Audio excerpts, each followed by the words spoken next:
this development of phase actually depends on the inductive influence of the progencephalic and brachiocephalic organizing center, because we know by this time the primitive brain vesicle are also forming. So those primitive brain vesicle has important inductive influence on this facial development. Okay. And just to revise about the early week of development, we know flat trilaminar embryonic disc is converted into cylindrical embryo, isn't it? Firstly, the three trilaminar or two-dimensional trilaminar embryonic disc is established by the end of third week. So this flat trilaminar embryonic disc is converted into cylindrical embryo by the folding of embryo. If you remember, both craniocaudal as well as lateral folding of embryo occurs, and because of this it results into the development of three-dimensional cylindrical embryo. And during this process, with the craniocaudal folding, part of the embryonic yolk sac, as we can see here, this blue color representation is the ectoderm and this red color representation is the endoderm. So part of the yolk sac is incorporated within the embryo in the form of foregut, midgut, and hindgut. Isn't it? This we already have studied about the foregut, midgut, and hindgut. And this anterior end of the foregut, actually, the oropharyngeal membrane, this is the oropharyngeal membrane, the future site of mouth. So oropharyngeal membrane separates the foregut from the stomodium, which is the primordium of the mouth. And if you remember, stomodium is also the primordium of anterior lobe of the pituitary gland, isn't it?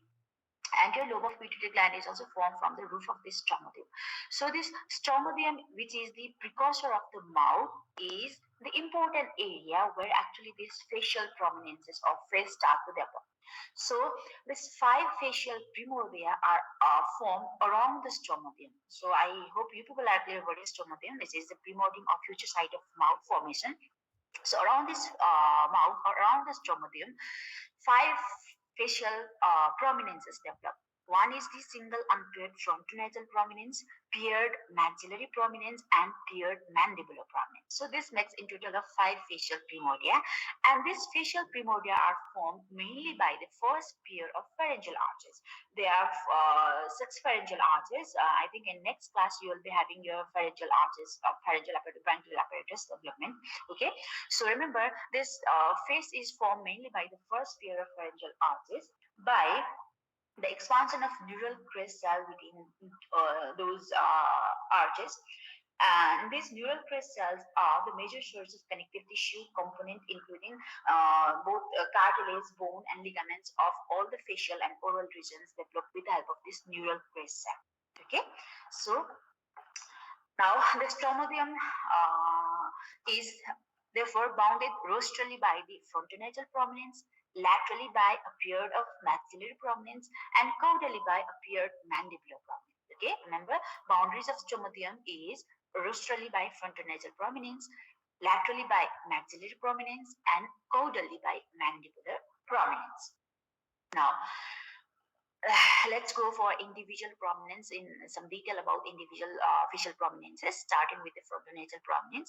So this frontonasal prominence actually is formed by proliferation of mesenchyme just ventral to the forebrain. Now you can see here in this picture, these are the primitive brain vesicle which are forming simultaneously. Okay, so these frontonasal prominence are formed by proliferation of mesenchyme which lie just ventral to this primitive forebrain. Okay, this just ventral to forebrain, this mesenchyme are proliferating to form this frontonasal prominence, which is single unpaired that bounds rostrally to the stomodium.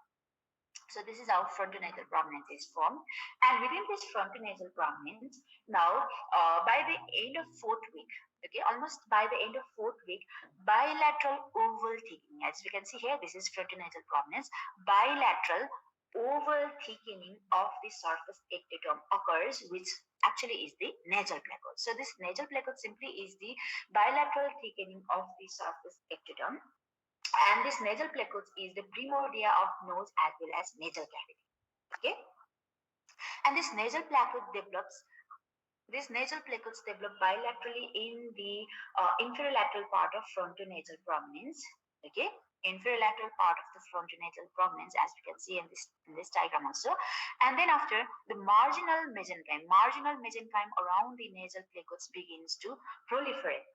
resulting in horseshoe-shaped elevation, the medial nasal prominence or medial nasal process and lateral nasal process.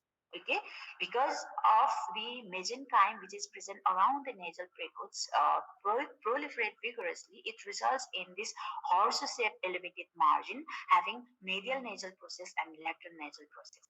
Okay, and as a result, as the mesenchyme around the margin of the nasal placoid begins to proliferate, so obviously nasal placoid will lie in a depression, or it will lies in the furrow, okay, resulting in the formation of nasal pit, which is the primordia of nostril or anterior nerves, okay, and nasal cavity.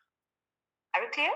First thing is, within the inferolateral part of the frontonasal process, surface ectoderm begins to thicken, forming a convex nasal plaque.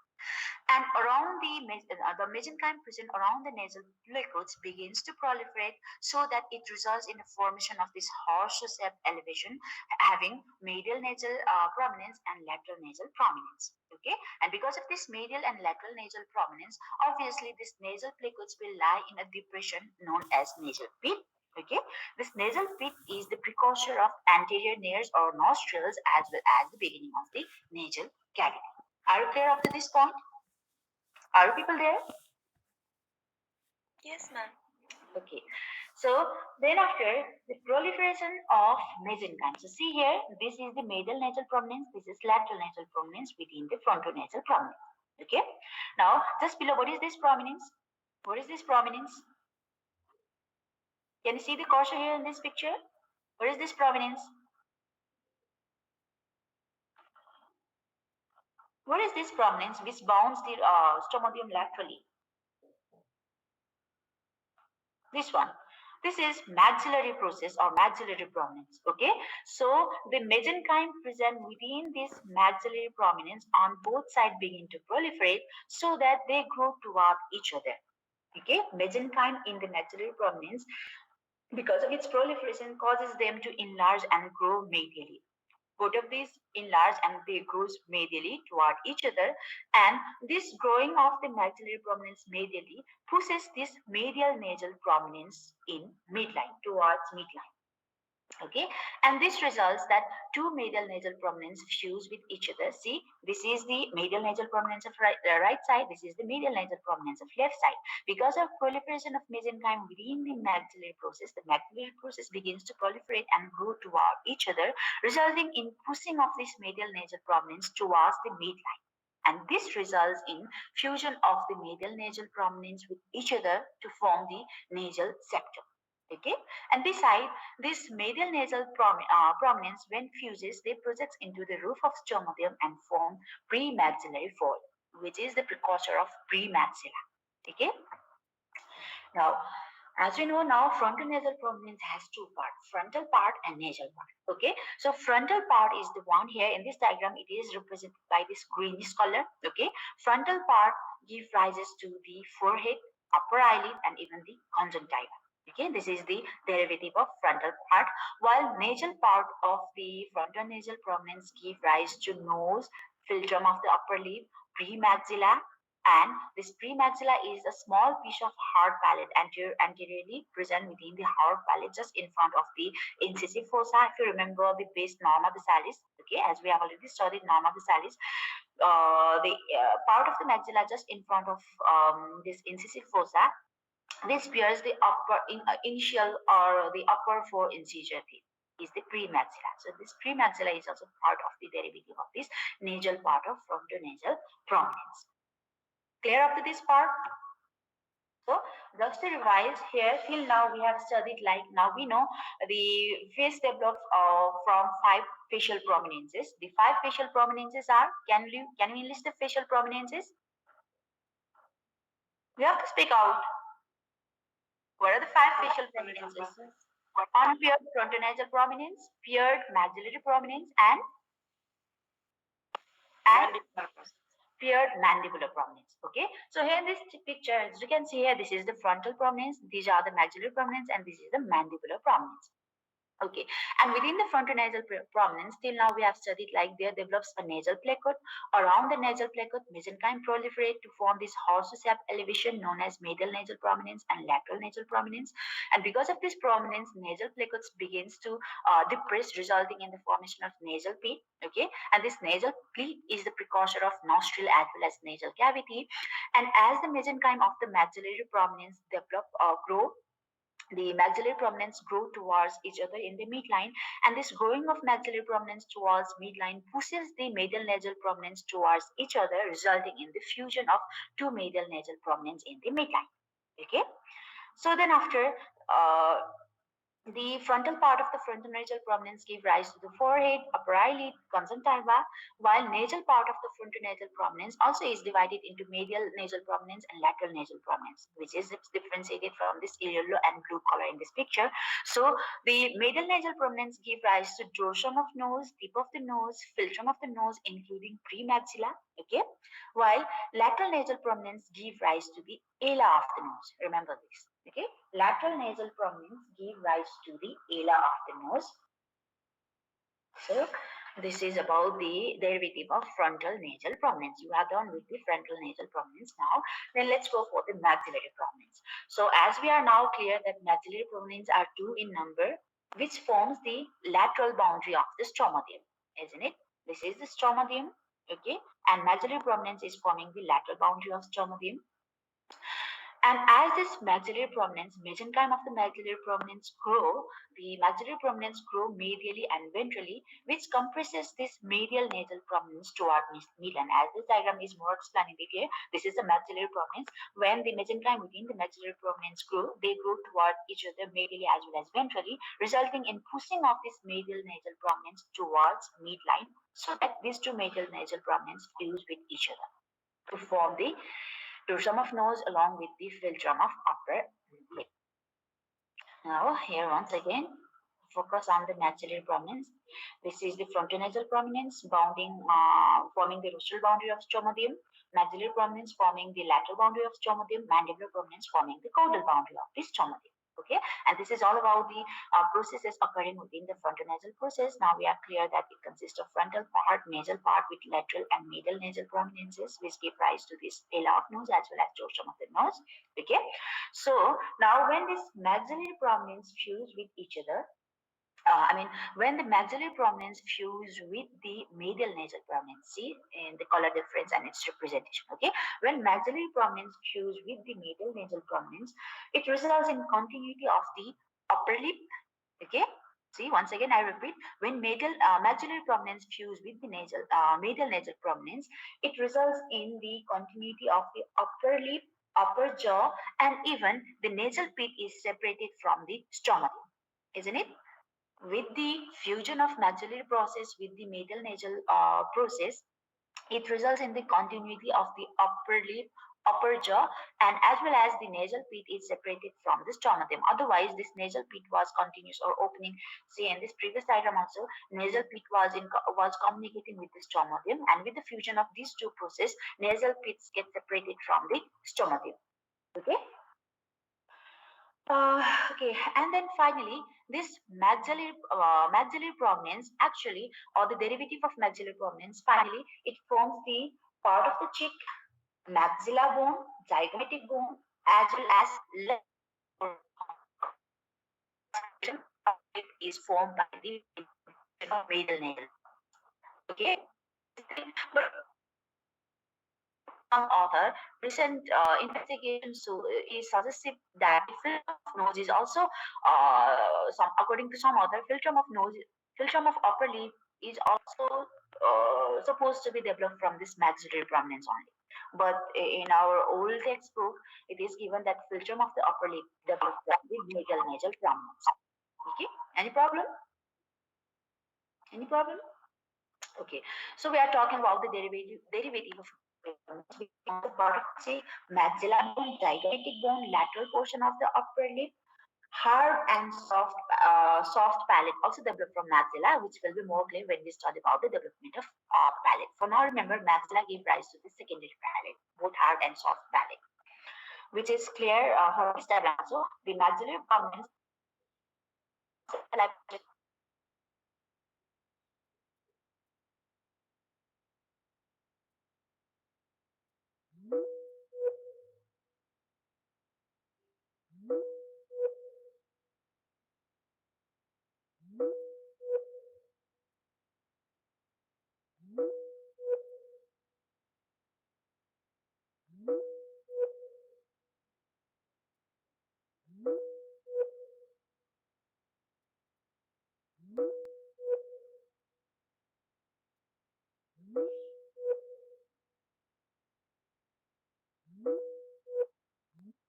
lower aspect of the cheek, lower lip, chin, and the first. So lower lip, lower jaw are formed by mandibular prominence, upper lip, upper jaw are formed by maxillary prominence.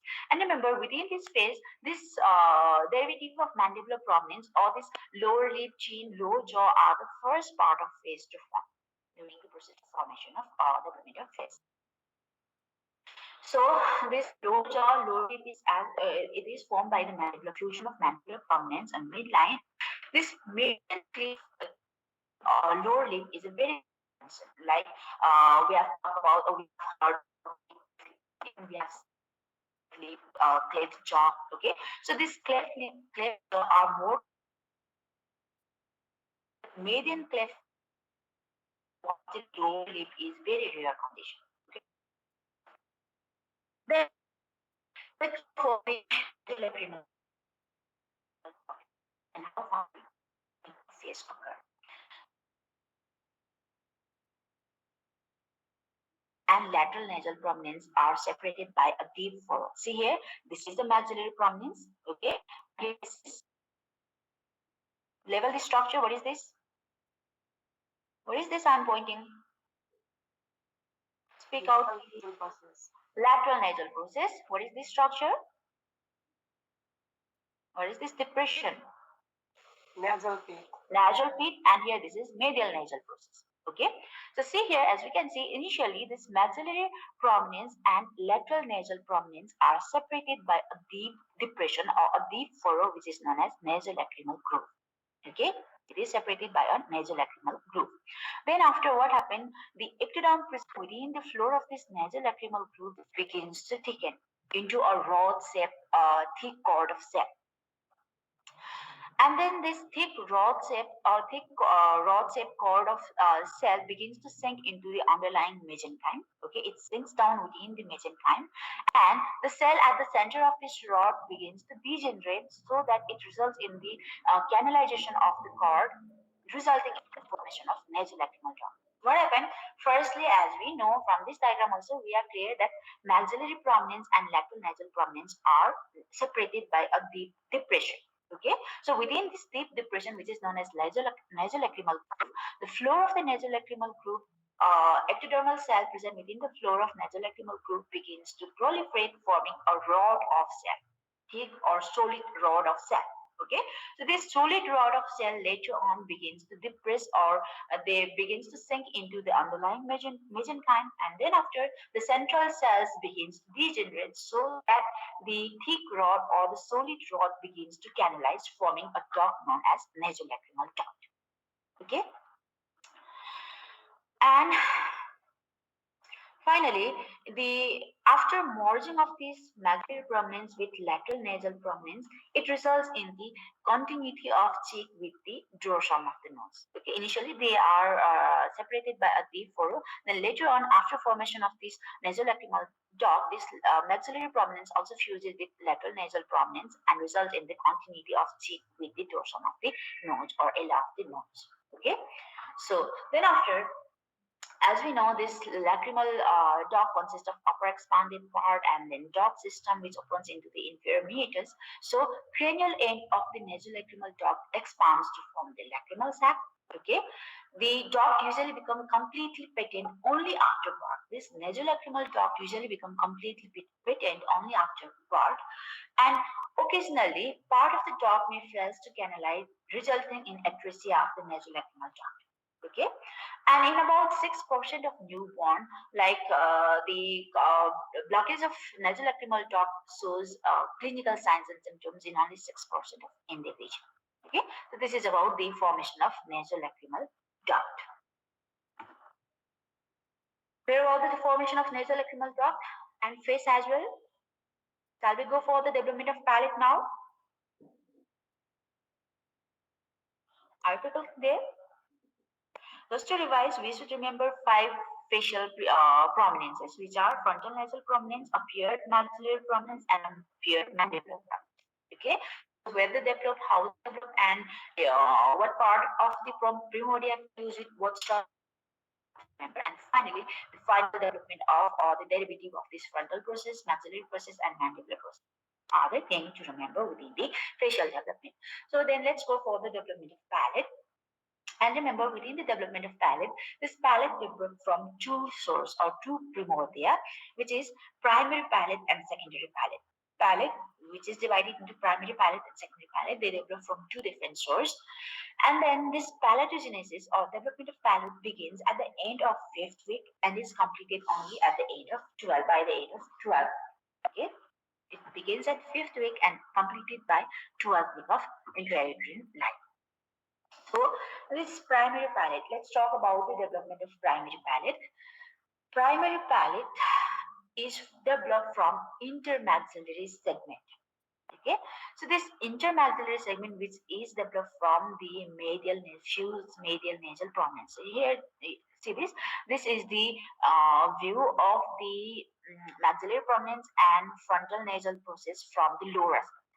Okay, we are viewing this structure from the lower aspect or downward. And this primary palate is formed from the intermaxillary segment. Intermaxillary segment is actually a wedge-shaped mesenchyme which is formed by merging of the medial nasal prominence. See, these are the two medial nasal prominence. These two medial nasal prominence fuse with each other in the midline, and after fusion of medial nasal prominence, a wedge-shaped mesenchyme proliferates results in formation of intermaxillary segment. Okay, and intermaxillary segment is the main or the only source of primary palate. So primary palate is formed from the premaxillary part of the maxilla, or let's say from the intermaxillary segment. And this primary palate represents only a small part of adult hard palate. Do you remember norma basalis? When we talked about norma basalis, we have studied about the hard palate. And within the hard palate, in midline, you must have noticed one fossa, that is incisive fossa, isn't it? So the part of the small section of the palate just in front of incisive fossa is primary palate, and this primary palate hold the upper four incision. Okay, so primary palate develops from the intermaxillary segment of the medial nasal prominence. Remember this. While secondary palate begins to develop early in the sixth week from the internal aspect of maxillary prominence. Secondary palate, the source of secondary palate is from the maxillary prominence. So suppose this is coronal section through the oral cavity. Okay, suppose this is the maxillary prominence.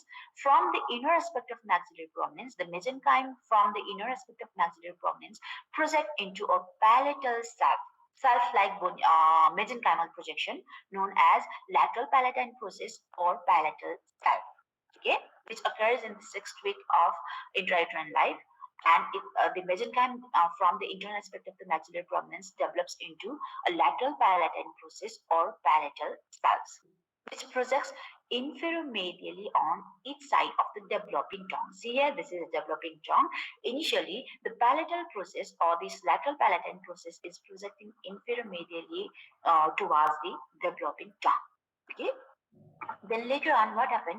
As the jaw developed, both upper and lower jaw when starts to develop, or as the jaw developed, tongue become relatively smaller in size and they move superiorly. See here, in this case, tongue initially presents superior to this palatal side, lateral palatine process. As jaw begins to develop, tongue becomes relatively smaller in size and they start to descend downward. So that, see here, during 7th and 8th week, the lateral palatine process or the palatal cells, what happen? They elongate and ascend to a horizontal position which lies superior to the tongue. Okay, they elongate and ascend upward to a horizontal position just which lies just above the tongue. Now, gradually, as these palatal cells are elongating and projecting toward each other, gradually these two processes approach each other and fuse in the midline. Okay, these two structures fuse in the midline. And as I've mentioned earlier, the incisive foramina is the landmark between primary and secondary palate. Okay, you recall about the hard palate within the norma basalis. This incisive foramen is the landmark between primary and secondary palate. So the part of the palate just in front of the incisive foramina is the primary palate, while the part behind is the secondary palate. So secondary part palate is the largest one, while primary palate is a very small section of hard palate, which holds only the upper four incisor teeth. Okay. Then after what happened? So here once again, this is the palatine, lateral palatine process, which is projecting inferior medially towards the developing tongue. And as the jaw develops, this tongue becomes relatively smaller and descend down, resulting in the horizontal, the palatal cells to place horizontally, and they elongate toward each other, fuse with each other in midline. Okay, and beside the fusion of two palatal cells in midline, the nasal septum, which is also forming. Nasal septum, which actually is forming from the internal part of Moore's medial nasal prominences. Remember the medial nasal prominences? So internal part of medial nasal prominence give rise to the nasal septum, which is descending downward. So nasal septum, lower end of the nasal septum also fuse with the two palatal cells in the midline, resulting in completion of this right and left nasal cavity with the oral cavity. So this is how the nasal cavity and oral cavity are present or formed: superiorly nasal cavity, inferiorly oral cavity, as soft palate.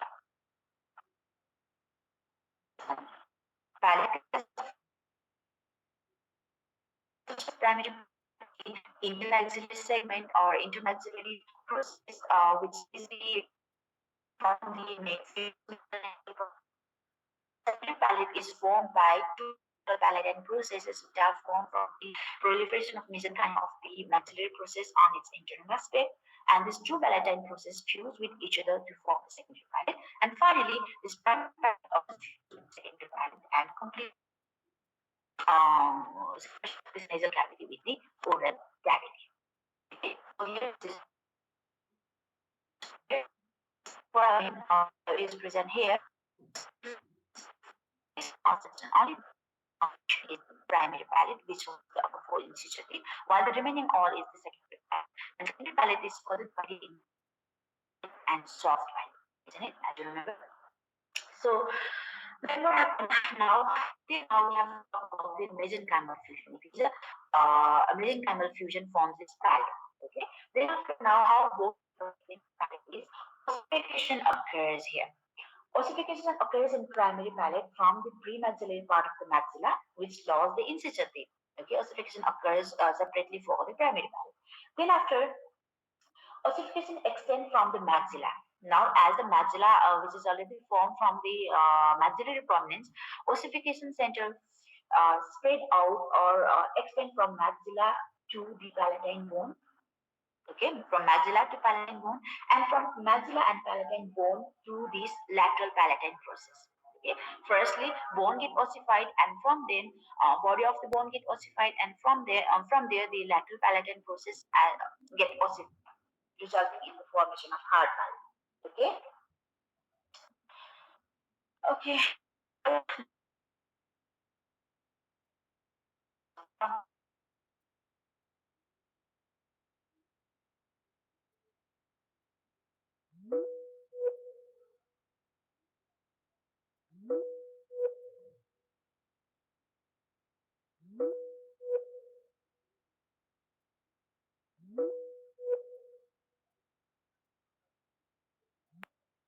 And its soft conical projection called uvula is present at the center of the midline of the soft palate. So the median palatine raphe, we can use your tip of the tongue and feel the hard palate. In midline, we can feel median palatine raphe. So this median palatine raphe indicates the line of fusion of lateral palatine. Okay, you can try it yourself just now. Just use your tip of the tongue in midline of the hard palate. We can feel a median midline palatine raphe, which represents the fusion of the two lateral palatine process in midline. Okay. So this is all about the formation of face as well as palate. Then we'll go for some deformity, some common deformity present form during this facial as well as palatal development. So there are different type of cleft deformity. Okay. So this cleft deformity can be divided into anterior cleft deformity, posterior cleft deformities, and combination of both anterior as well as posterior cleft deformities. And this division of this cleft deformity into anterior posterior cleft deformity is actually demarcated by this incisive foramen. As we have talked about, incisive foramen, which is considered as the dividing landmark between anterior and posterior cleft deformity, or dividing landmark between primary and secondary palate. So if cleft deformity is present only in the primary palate, it is considered as anterior cleft deformity. If it is present in secondary palate, it is considered as secondary or posterior cleft deformity. And if the cleft deformity is present both in primary and secondary palate, it is known as combination of anterior and posterior cleft deformity. So this cleft deformity can be divided on the basis of this incisive foramina, or let's say incisive foramina will be the bony landmark for division of this cleft deformity. Classification of cleft deformity. So some detail about anterior cleft deformity. In case of anterior cleft deformity, partial or complete lack of fusion of this maxillary prominence. See, anterior cleft deformity occurs if maxillary prominence fails to fuse with medial nasal prominence on one or both sides. Okay, if maxillary prominence fails to fuse with the medial nasal prominence on one or both sides, that results in the anterior cleft deformity. And this anterior cleft deformity may vary in severity, like from barely visible defect in vermilion border of the lip only. We know this red margin of lip is known as vermilion border. So a slight barely visible defect in vermilion border of lip to extension into even up to the nose. So the cleft deformity vary in severity. Okay. And in severe cases, what happened? This anterior cleft deformity extend to a deeper level and form the cleft upper jaw. Not just the lip is involved. In case of severe cases, even the upper jaw are cleft, results in severe case of the anterior cleft deformity, which results in the cleft of upper jaw, where maxilla splits between lateral incisor and canine, because we know the intermaxillary segment gives primary maxilla, which holds the four incisor teeth, and lateral to that, the canine is held by the secondary palate from the maxilla. So if maxilla and medial nasal prominence fails to fuse, in severe cases, it may even result in the cleft deformity, where maxilla splits between lateral incisor and canine teeth. Okay, I hope you people are getting my point. Then this is a picture to show the different type of anterior cleft deformity. Here in this picture, we can see lateral cleft lip only. Here, the cleft or this failure to fusion occurs only at the lip level, while in this picture, both lip as well as upper jaw fails to fuse. So in second picture, it represents the cleft upper jaw. Here, this is cleft lip, cleft upper jaw, and here on the third picture, we can see cleft between primary and secondary palate. See, this primary palate has to fuse normally with the secondary palate. And if primary palate fails to fuse with secondary palate, it results in cleft between primary and secondary palate. And here this primary palate just is present in suspended form without fusing with the secondary palate. Then another severe form of this anterior cleft deformity is oblique facial cleft. See here, in case of oblique facial cleft, what happened? Oblique facial cleft results in failure of fusion of maxillary prominence with the lateral and medial nasal prominence. Okay, if maxillary prominence fails to fuse both with the lateral as well as medial nasal prominence, it results in oblique facial cleft, where the nasolacrimal duct, in case of this oblique facial cleft, is exposed externally. Okay, this result because of failure of fusion of maxillary prominence with the medial as well as lateral nasal prominence. So this is just a picture to show different form of anterior cleft deformity. Here this is cleft lip, bilateral cleft lip. Here cleft lip as well as jaw and palate. All this is a severe form where all lip, jaw and palate are cleft. And here this picture shows the oblique facial cleft, where this nasolacrimal duct may be exposed externally. Then next type of cleft deformity is posterior cleft deformity. And in case of posterior cleft deformity, severity varies from cleavage of entire secondary palate to cleavage of uvula. Okay, so severity may vary. There might be cleavage in just uvula only, or this cleavage begins from uvula through the entire secondary palate. In this picture, cleft secondary palate. On this secondary palate is cleft here. Okay, in this picture as well. Here, while in this picture, just the uvula, that we know the soft palate has a muscular extension in midline, so just uvula may be cleft or bifurcated uvula may be present. And then this posterior cleft deformity occurs because of lack of fusion of this palatal slits or lateral palatine process. It thus fuse results in the posterior cleft deformity. The next is the median or midline cleft lip. Okay, so median or midline cleft lip is a very rare abnormality. Most common is the lateral cleft deformity, which may be unilateral or bilateral, but this median or midline cleft lip is very rare abnormality and is caused by incomplete merging of two medial nasal prominences. If two medial nasal prominences fails to fuse or there is a partial fusion of this medial nasal prominences in midline, it results in midline cleft lip. Okay, and this occurs obviously because of deficiency of mesenchyme, where if the mesenchymal tissue fails fused, it results in this cleft deformity. And the midline cleft lip is one of the features of Moore syndrome, which is the genetic disease which occurs because of the autosomal recessive. It is considered as the autosomal recessive trait. Okay. Now, there might be a question like, what is the reason for this cleft deformity? What are the causes of this cleft deformity?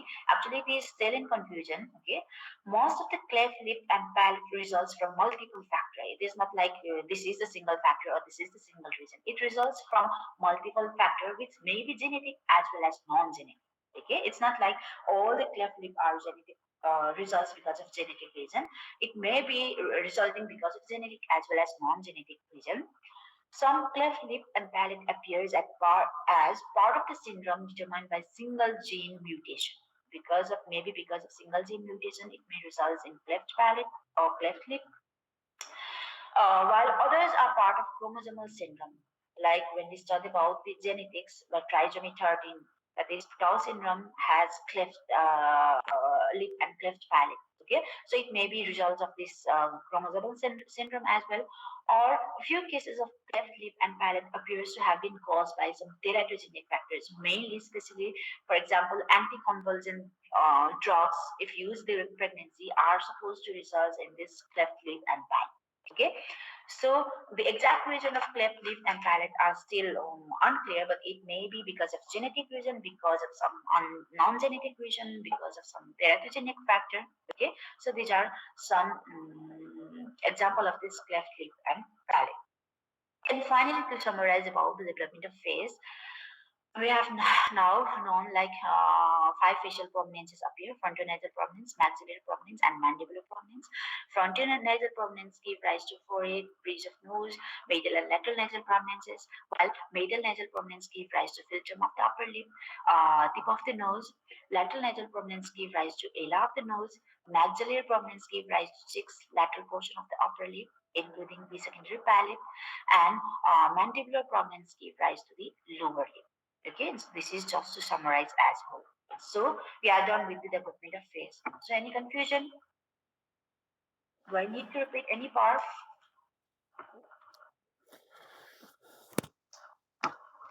Let's have your 10 minutes.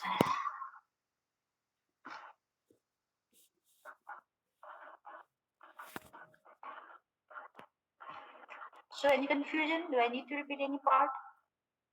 Are you people there? Are you people even there or you are already asleep?